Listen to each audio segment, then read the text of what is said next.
आज हम जो न्यूज़ में चल रहा है, जिस तरह से हमारे जो उपराष्ट्रपति जगदीप धनखड़ ने एक टॉपिक को छेड़ा है कि पार्लियामेंट सुप्रीम है, जो कि कानून के संविधान में को भी संशोधित कर सकता है, किसी टॉपिक पे कानून बना सकता है, यानी कि पार्लियामेंट को सर्वोच्च उन्होंने माना है। तो एक्चुअली क्या है कि जो गवर्नमेंट ने NJAC national judicial appointment commission जो नियुक्त किया था 99th अमेंडमेंट संविधान के द्वारा, उसको सुप्रीम कोर्ट ने स्ट्रक डाउन किया था।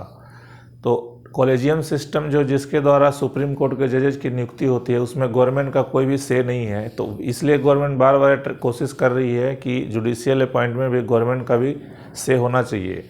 और जिस तरह से सुप्रीम कोर्ट ने NJAC को स्ट्रक किया था, तो उपराष्ट्रपति का कहना है कि यह पार्लियामेंट के सुप्रीमेसी में दखल अंदाजी है, चूँकि लोकतंत्र में लोग के चुने हुए जो सांसद होते हैं वो कानून बनाते हैं और वो वही सर्वोच्च होना चाहिए। लेकिन सुप्रीम कोर्ट का कहना है कि ये नहीं हो सकता है, क्योंकि संविधान के कुछ बेसिक स्ट्रक्चर हैं जिसको चेंज नहीं किया जा सकता है। तो इसी सिलसिले में केशवानंद भारती एक केस है जो 1973 में जो सुप्रीम कोर्ट ने जजमेंट दिया था, 13 जजों के संविधान पीठ ने फैसला सुनाया था 7-6 के मेजोरिटी से। तो केशवानंद भारती केस आखिर है क्या? तो इसमें एक केस एक संविधान के इतिहास में एक तरह से लैंडमार्क जजमेंट था, जो कि हमारे संविधान को रक्षा प्रदान करता है। तो केशवानंद भारती एक्चुअली एक एडगीर मठ है केरला में, वहाँ के पॉन्टिफ थे, वहाँ के पुजारी थे। तो केरला गवर्नमेंट ने वहाँ का एक लैंड रिफॉर्म्स एक्ट लाया था, उसके तहत उस मठ के ज़मीन को अधिग्रहित कर लिया था।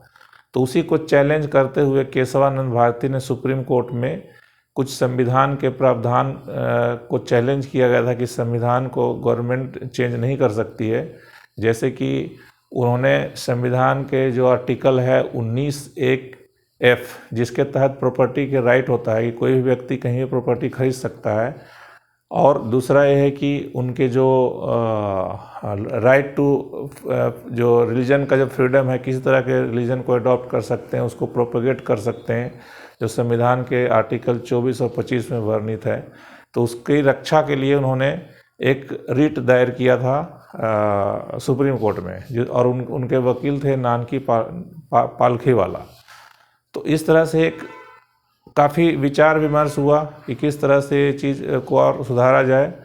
तो संविधान के पीठ ने फैसला दिया था कि संविधान कुछ बेसिक स्ट्रक्चर हैं जिसको चेंज नहीं किया सकता है, इसी को हम लोग बेसिक स्ट्रक्चर डॉक्ट्राइन कहते हैं।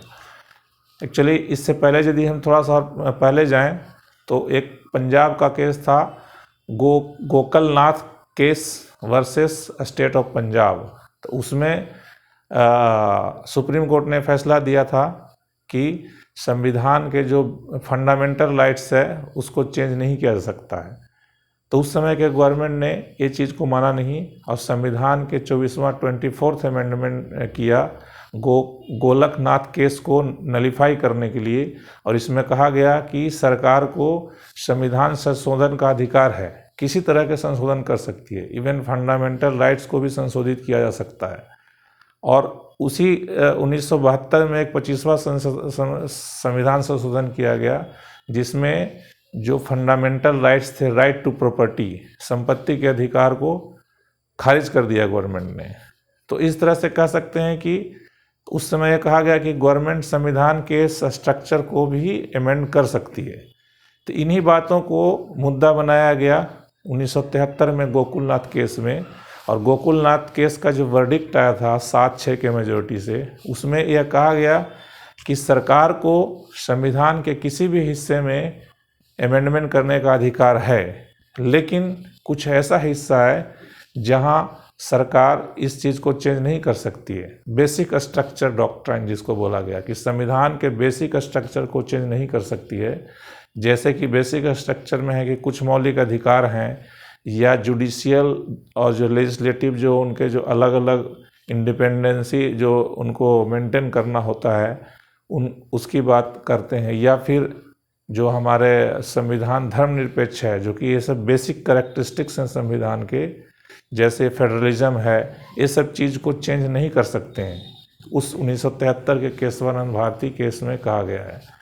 तो उसी सिलसिले में यह विवाद चल रहा है कि सुप्रीम कोर्ट के जज जो हमारे हैं CJI, अभी उन्होंने भी डी.वाई. चंद्रचूड़ उन्होंने हाल ही में कहा है कि 1973 का जो केशवानंद भारती केस है वो एक तरह से नॉर्थ पोल है, मतलब एक हमारा ध्रुव तरह की काम करता है, संविधान को एक दिशा देता है, कंट्री को एक दिशा प्रदान करता है, जिसमें कोई भी लॉ मेकर उस चीज़ से छेड़छाड़ नहीं कर सकता है। एग्जाम्पल के तौर पे यदि व्यक्ति की स्वतंत्रता हम लें, यदि उसको किस तरह से एक मेजोरिटी वाली सरकार आती है चेंज कर देती है और व्यक्ति की स्वतंत्रता छीन लेती है, तो क्या हमारा संविधान उचित रहेगा? नहीं रहेगा। तो इन सब चीज़ को ही केशवानंद भारती में बोला गया है केस में 1973 में कि सरकार संविधान के किसी स्ट्रक्चर को चेंज कर सकती है, बट जो बेसिक स्ट्रक्चर है उस पर किसी भी छेड़छाड़ करने का अधिकार संविधान सरकार को नहीं होगा।